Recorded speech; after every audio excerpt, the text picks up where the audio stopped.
Assalamualaikum. My dear friends, how are you? I will hope you will all find with the blessing of Allah Almighty. My dear friends, chemistry 10 class chapter number 11 lesson number 49 में आज हम जो topic पढ़ने जा रहे हैं बहुत important topic है बोर्ड के लिहाज से। फंक्शन ग्रुप का आज हम पार्ट 1 पढ़ेंगे जी, क्योंकि ये तादाद में ज़्यादा है, इस पर हमें एटलीस्ट 3 डेज़ और 2 डेज़ लग जाएंगे, ठीक है जी। और साथ में चैप्टर 10 के हम शॉर्ट क्वेश्चन आज स्टार्ट करेंगे जी। शॉर्ट क्वेश्चन 1 और 2 करेंगे, अगर टाइम सेव हुआ तो हम साथ में क्वेश्चन 3 भी कर लेंगे, ठीक है जी। लेकिन इसलिए मैंने मेंशन 1 2 किया है क्योंकि 1 2 तो कंफर्म हो जाएगा। अगर टाइम सेव हो गया हमारे पास तो हम क्वेश्चन नंबर 3 भी कर लेंगे आज। माय डियर फ्रेंड्स, आज ये डेफिनेशन करते हैं फंक्शन ग्रुप की। फंक्शन ग्रुप क्या होता है जी? एन एटम और ग्रुप ऑफ एटम्स और presence of double bond or triple bond which determine the characteristics properties of an organic compound is called functional group।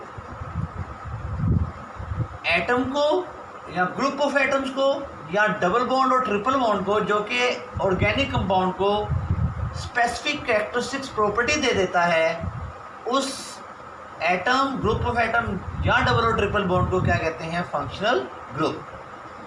My dear friends, उस functional group के अलावा जो remaining part होता है, उस functional group के अलावा जो रिमेनिंग पार्ट होता है मॉलिक्यूल का, वो उस ऑर्गेनिक कंपाउंड्स को फिजिकल प्रॉपर्टी प्रोवाइड करता है, जैसे कि मेल्टिंग पॉइंट या बॉइलिंग पॉइंट या डेंसिटी।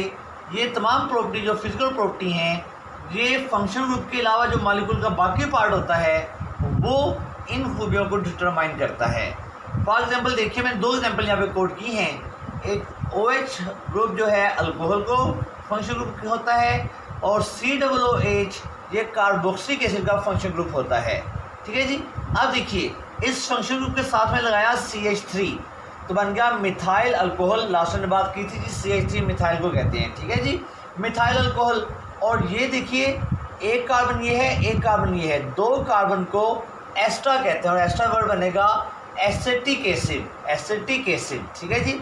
एसिटिक एसिड क्या होता है? जिसके अंदर COOH ग्रुप पाया जाए, उसके लास्ट में क्या वर्ड आता है जी? IC आता है, तो ये बन जाएगा एसिटिक एसिड, ठीक है जी। जिस भी वर्ड के आखिर पे इक एसिड पाया जाए वो हमेशा कार्बोक्सिलिक एसिड ग्रुप होता है, ठीक है जी। तो देखिए, COOH के साथ क्या लग गया है? CH3 लग गया है, जो ये कार्बन 2 हैं, 2 कार्बन को एस्ट्रा कहते हैं, वहीं से वर्ड बना है एसिटिक एसिड, ठीक है जी। तो ये जो एसिटिक एसिड है, ये कार्बोक्सिलिक एसिड फंक्शन ग्रुप की एग्जांपल है। तो ये आपका फंक्शन ग्रुप हो गया COOH, और ये साथ में उसके एक्स्ट्रा मॉलिक्यूल लग गया, जो कि ये चीज़ फिजिकल प्रॉपर्टी देगी, और ये इसका फंक्शन ग्रुप है। ये फंक्शन ग्रुप और ये चीज़ उसको फिजिकल प्रॉपर्टी देगी, ठीक है जी। ये समय आपका अल्काइल होता है, जिसकी तादाद को आप बढ़ा भी सकते हैं। My dear friends, function group वो लेवल हम करेंगे जिनके अंदर कार्बन, हाइड्रोजन और ऑक्सीजन होती है, ठीक है जी। मैं आपको जितने भी फंक्शन ग्रुप कहूँगा उनमें कार्बन, हाइड्रोजन और ऑक्सीजन होगी। इन तीनों के अलावा और कोई एलिमेंट उसमें नहीं आएगा। फॉर एग्जाम्पल देखिए माय डियर फ्रेंड्स, हमारा फर्स्ट वन है अल्कोहलिक ग्रुप, ठीक है जी। ये बहुत से कीजिएगा, मैंने इसे सिमिलर बेसिस पे करवाना है आपको, ठीक है। और कोशिश कीजिए इस अंदाज से पेपर में आए तो आप इस अंदाज से इसको मेंशन करें, ठीक है जी। देखिए, अल्कोहलिक फंक्शनल ग्रुप क्या होता है जी? सबसे पहले आप इसका फंक्शनल ग्रुप बताएंगे। The functional group of alcohol is OH bond. ये OH बॉन्ड होता है जी, एम्प्टी बॉन्ड होता है, जिससे किसी चीज़ के साथ रिएक्शन करना है, ठीक है जी।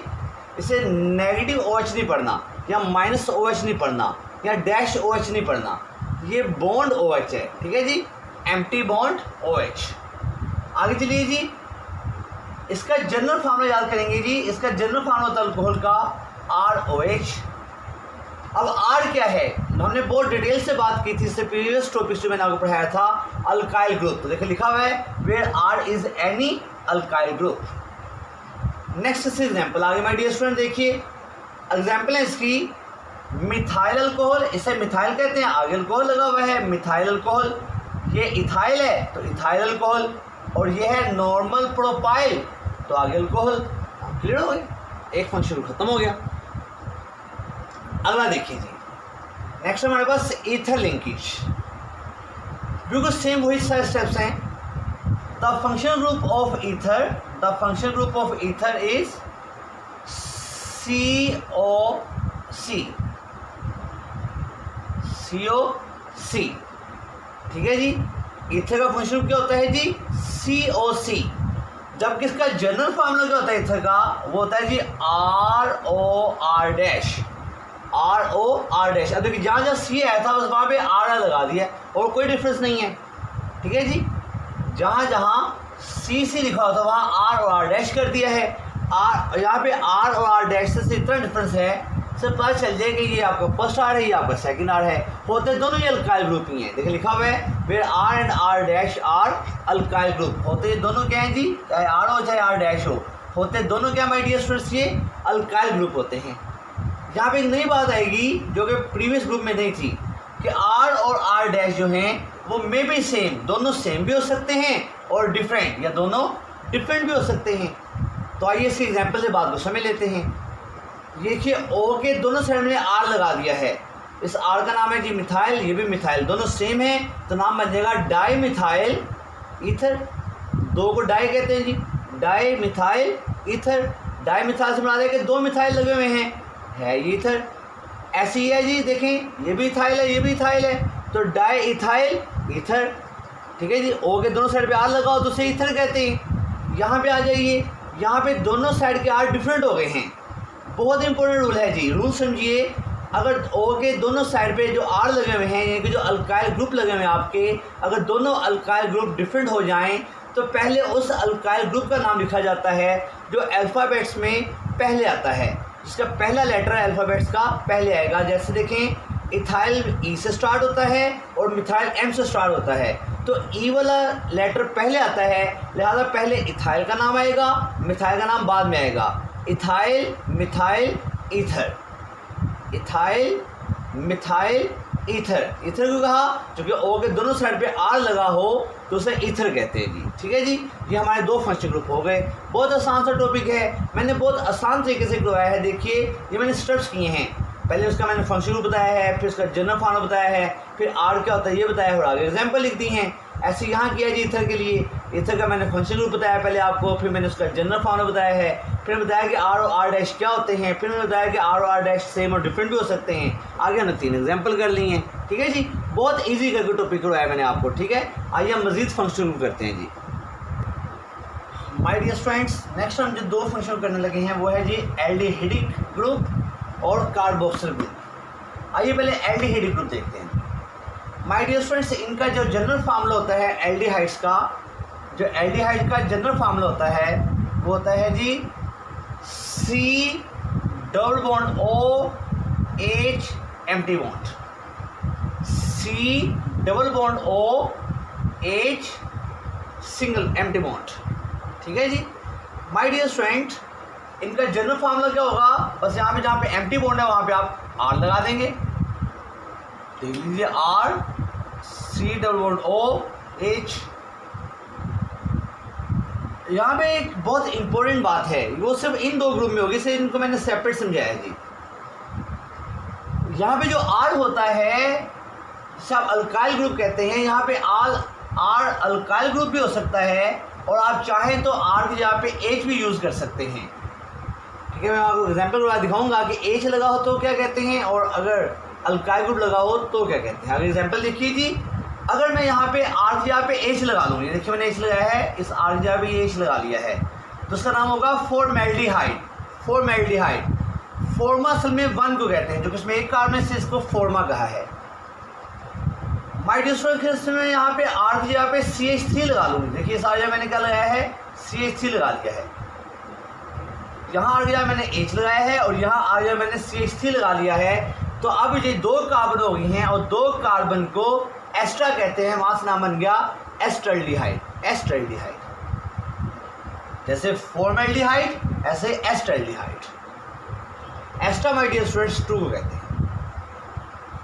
बिल्कुल सेम उसी तरीके से हम कार्बोक्सिल ग्रुप करेंगे जी। कार्बोक्सिल ग्रुप का फंक्शनल ग्रुप होता है, the functional group of the carboxyl group is C double bond OH और ये एम्प्टी बॉन्ड होता है। बस यहाँ पे खाली H था, यहाँ पे OH आ गया है। H हो तो एल्डिहाइड, और यहाँ पे OH हो जाए, ठीक है, तो क्या होता है कार्बोक्सिल ग्रुप। बाकी सेम है जी, देयर जनरल फार्मूला इस एम्प्टी बॉन्ड की जगह पे क्या लगा दिया, R लगा दिया। बाकी सेम देख लीजिए, R C double bond O OH। ये लाइन भी बिल्कुल सेम है जी, R जो है वो कोई अल्काइल ग्रुप भी हो सकता है और H एटम भी हो सकता है। देखिए मैंने एग्जांपल दी, यहाँ मैंने R को H लगा लिया, यहाँ मैंने R को CH3 लगा लिया, नाम भी वैसे ही है। देखिए जी, एक कार्बन को फॉर्मा कहते हैं, वहाँ नाम बना है फॉर्मिक एसिड, ठीक है जी, और दो कार्बन को एस्ट्रा कहते हैं, वहाँ नाम बना एसिटिक एसिड। मैंने पहले भी फंक्शनल ग्रुप के एग्जाम्पल में आपको बताया था कि जिस नाम के आखिर पे IC आ जाए वो हमेशा कार्बोक्सिल ग्रुप होता है जी, ठीक हो गया जी। इक एसिड IC हमेशा निशानी है जी, ये जिस नाम के लास्ट पे IC आ जाए उसे हमेशा फंक्शनल ग्रुप कौन सा होगा my dear students, carboxyl functional group होगा उसमें, ठीक हो गया जी। जो हमारे इस तरीके से टोटल 4 फंक्शनल ग्रुप हो गए। आइए आज के 2 आखिरी फंक्शनल ग्रुप और करते हैं जी माय डियर स्टूडेंट्स। आइए अब फंक्शनल करते हैं जी कीटोनिक ग्रुप। फंक्शनल नाम क्या है जी, ketonic group. Functional group of ketone क्या होता है जी, फंक्शनल ग्रुप ऑफ कीटोन क्या होता है जी, C डबल बॉन्ड O, दोनों बॉन्ड एम्प्टी हैं जी। फंक्शनल ग्रुप ऑफ कीटोन लिख लीजिए आगे, functional group of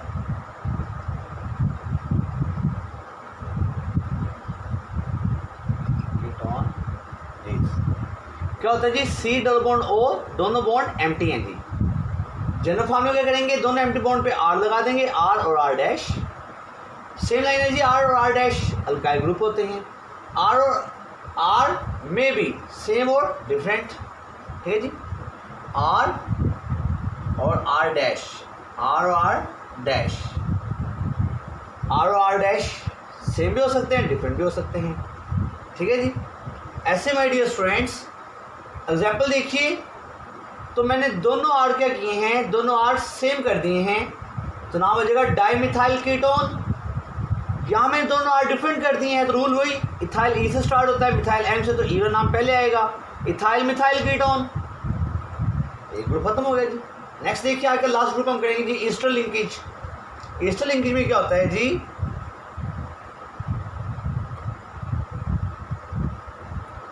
Easter linkage में क्या होता है, the function group of Easter is क्या होता है जी, C double bond O OR, साथ में एम्प्टी बॉन्ड है जी। जनरल फॉर्मूला क्या आएगा जी, एम्प्टी बॉन्ड यहाँ पे R लगा देंगे, ठीक है जी, एम्प्टी बॉन्ड लगा देंगे जी, R लगा देंगे माय डियर स्टूडेंट्स। देखिए यार तो R डैश हो जाएगा। R और R डैश अल्काइल ग्रुप होते हैं, R और R डैश में भी सेम और डिफरेंट हो सकते हैं। देखिए जी, यहाँ मैंने ये R और ये R दोनों सेम रखे हैं।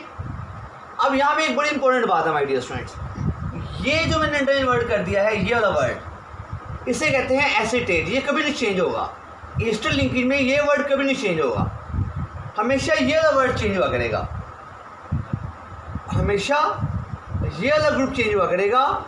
जैसे देखिए ये है मिथाइल, तो इस सारे का नाम होता है एसीटेट। एसीटेट कहते हैं जी CH3COO, ये CH3COO, CH3COO, इसे एसीटेट कहते हैं जी। ये मिथाइल है तो मिथाइल एसीटेट हो गया, तो ये क्या हो जाएगा, अब देखिए ये सारा हो गया आपका एसीटेट और ये है इथाइल, तो बन गया इथाइल एसीटेट, ठीक हो गया जी।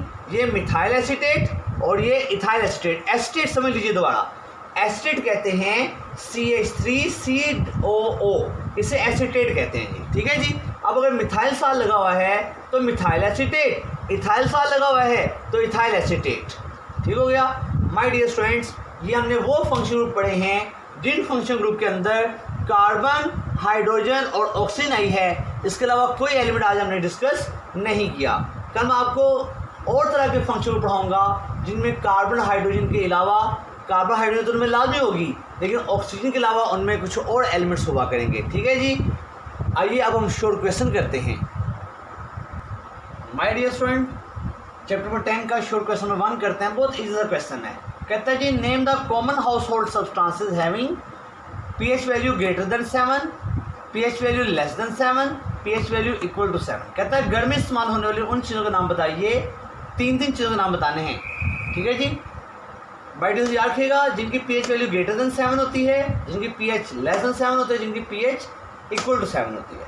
आइए इसका आंसर करते हैं जी। देखिए, वो सब्सटेंसेस जो हमारे घरों में होती हैं हाउस होल्ड सब्सटेंसेस हैं और जिनकी पीएच ग्रेटर देन 7 होती है, यानी कि जो अल्कलाइन होती हैं, जो बेस होती हैं, वो है सोप, डिटर्जेंट और शैम्पू। जबकि पीएच वैल्यू लेस देन 7 वाली जो सब्सटेंसेस हमारे घरों में होती हैं कि जो एस्टिक इन नेचर की होती हैं, वो होते हैं विनीगर, सिट्रस फ्रूट्स जैसे लेमन हो गया और बटर।